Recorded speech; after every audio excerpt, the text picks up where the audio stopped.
Nós estamos aqui e vamos registrar, em primeiro lugar, os requerimentos. Isso é um instrumento importante para que nós possamos utilizarmos de todas as condições que nos são ofertadas pelo regimento para impedir que nós tenhamos isso que já foi vivenciado de outras formas em vários locais do Brasil. Se a gente analisar o que foi nos Estados Unidos, os 10 anos de macartismo, onde os professores foram perseguidos e foram levados para tribunais, inclusive para comissões, é um pouco que nós estamos vendo aqui. Eles estão querendo criar uma comissão de ética para poder fiscalizar os professores e professoras.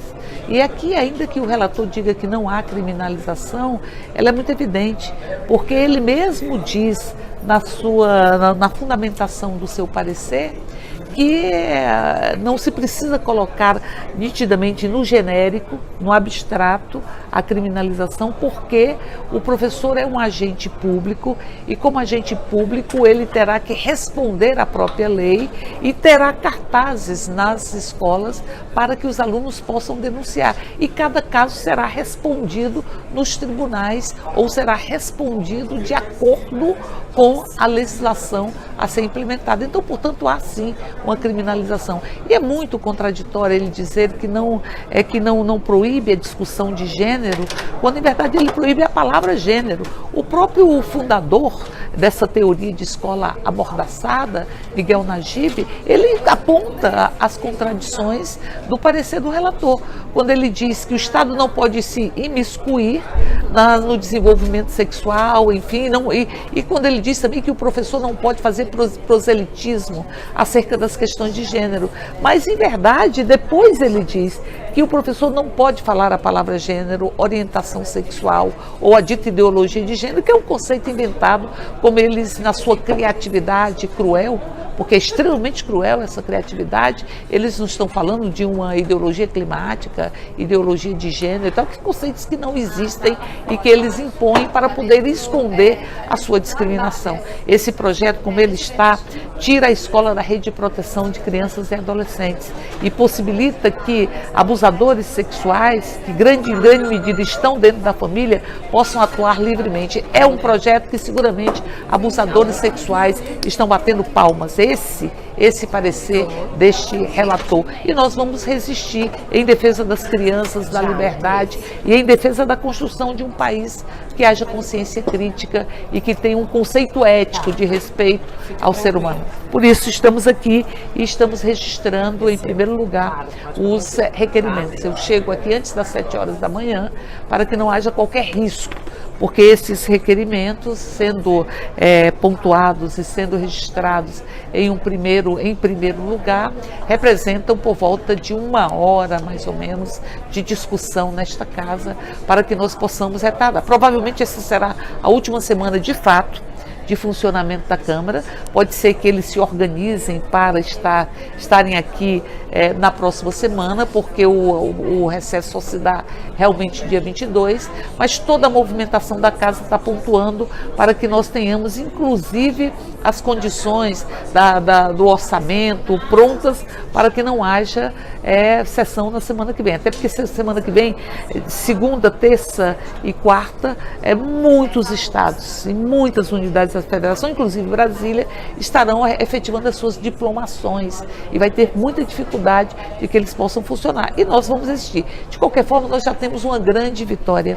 É a vitória de que esse projeto não tem mais tempo hábil para sair da Câmara, para ser aprovado na Câmara, na medida em que nós já vamos apresentar o requerimento. Se ele for aprovado nesta comissão, nós já vamos apresentar o requerimento para que o efeito suspensivo, que o efeito terminativo dele seja suspenso e que ele tenha que ser apreciado por plenário. Não tem mais tempo de ele ser apreciado na Câmara. Isso é uma grande conquista da resistência. Aliás, resistência é a palavra do momento. Resistência à ignorância, à grosseria, resistência ao fundamentalismo, ao obscurantismo, resistência àqueles que buscam roubar os nossos direitos, roubar os nossos corpos e as nossas vozes. E esses ladrões de vozes, ladrões de direitos, ladrões de liberdade, esses responderão à história.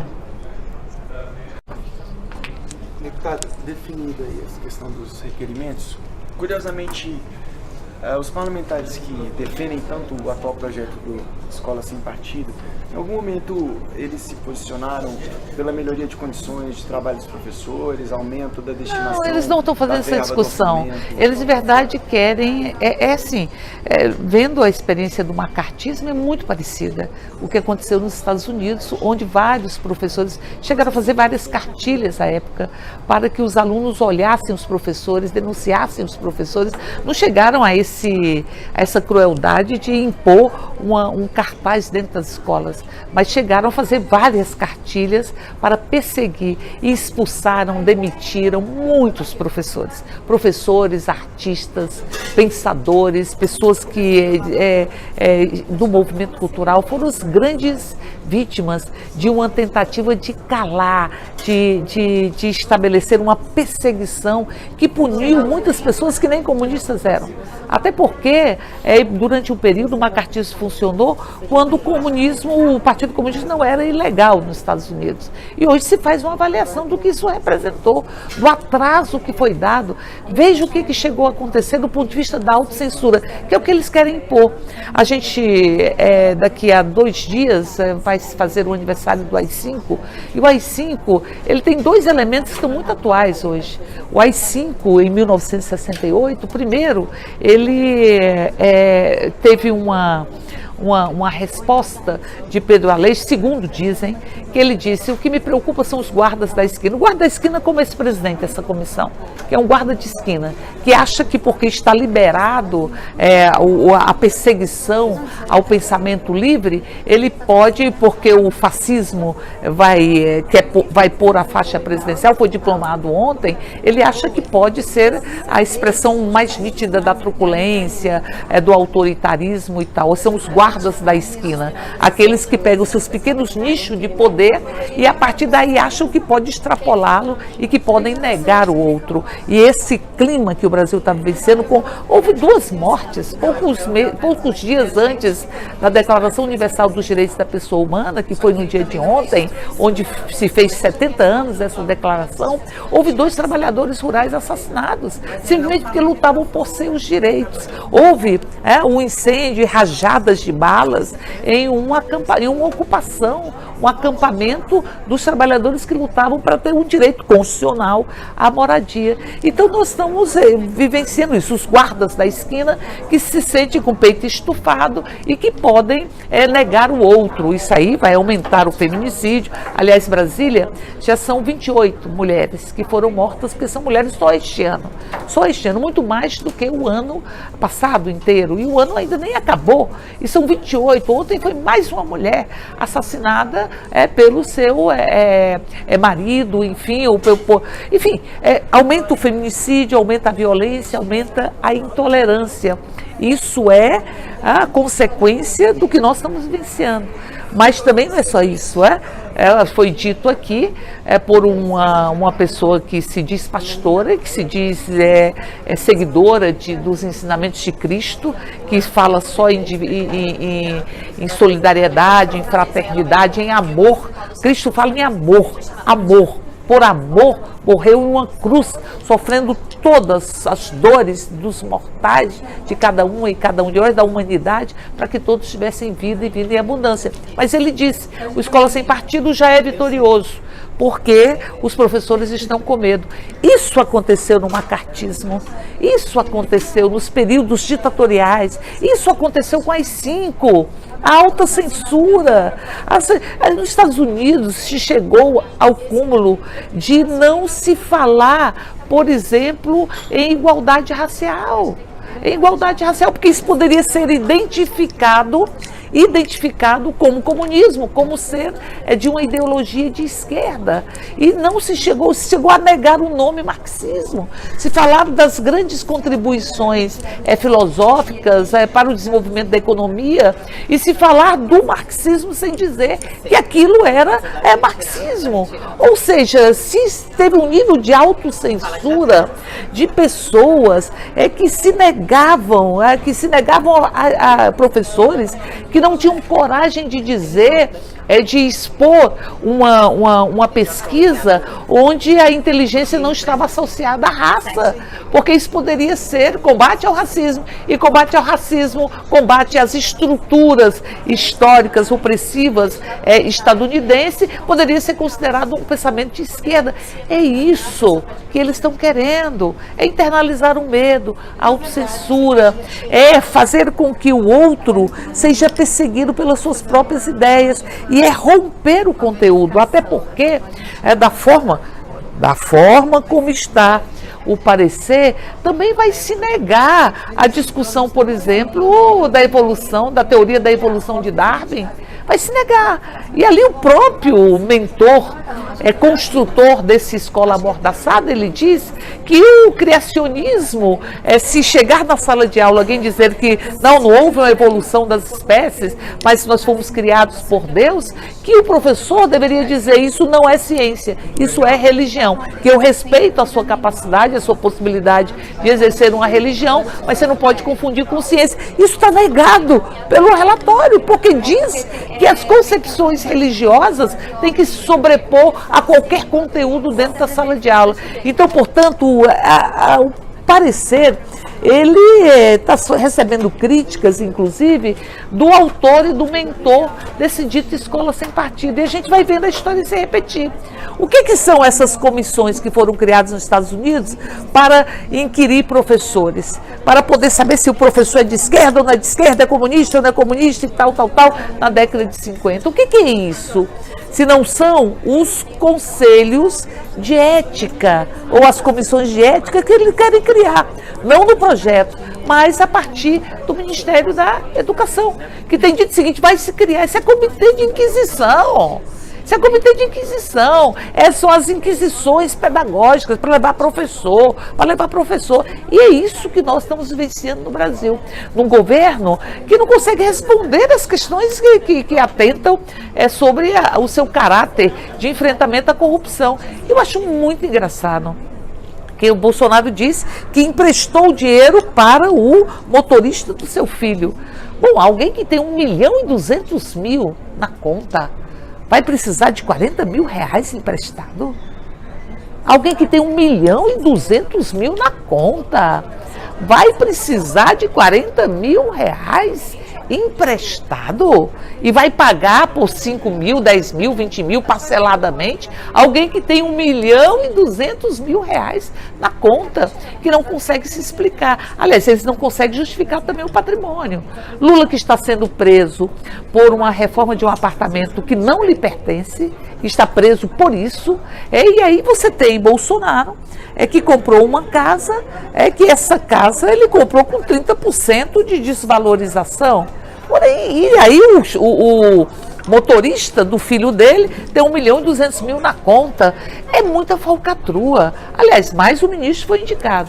Mais um ministro que foi candidato a deputado, Ricardo Salles, a deputado federal, e que dizia que era preciso matar, que é preciso perseguir, que é preciso se armar contra o movimento Sem Terra, e que está respondendo a uma ação porque falseou um plano de manejo para poder se beneficiar.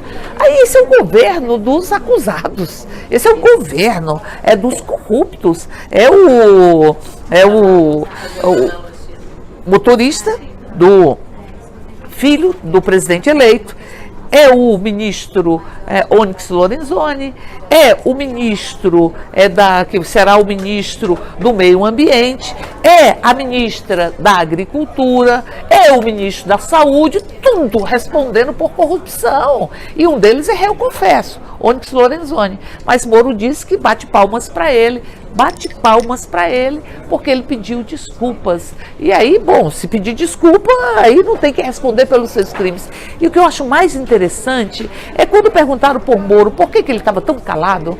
Por que ele estava tão calado frente a essa denúncia de 1.200.000 na conta do motorista, que o dinheiro que foi inclusive para a mulher do presidente eleito, do motorista do filho de Bolsonaro. Ele disse que isso não é com ele. Isso não é com ele. Eu não posso me posicionar por algo que eu não posso investigar.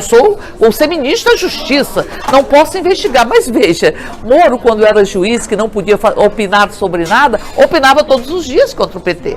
Opinava constantemente sobre o PT. Se colocava como o grande guardião da moral e da ética. E agora diz, não, mas eu não posso fazer nada. Eu não tenho nada a ver com isso. Bom, ele vai participar deste governo. Do governo de um presidente que o seu filho tinha um motorista que recebeu 1.200.000 e que a sua esposa recebia recursos desse motorista. Ele disse que não, foi um dinheiro que eu emprestei. Quem tem 1 milhão, eu repito, quem tem 1.200.000 na conta precisa de 40 mil reais e vai pagar esses 40 mil parcelados? É isso? É isso mesmo? E que a gente acredite nisso? E a gente acredite também na honestidade de um Moro, que diz que não tem nada a ver com isso, que não cabe a ele, não é mais juiz, não precisa investigar. Quando ele era juiz, atuava como político, porque falava, vazava notícias, se posicionava, extrapolava o seu próprio universo de ação para poder perseguir.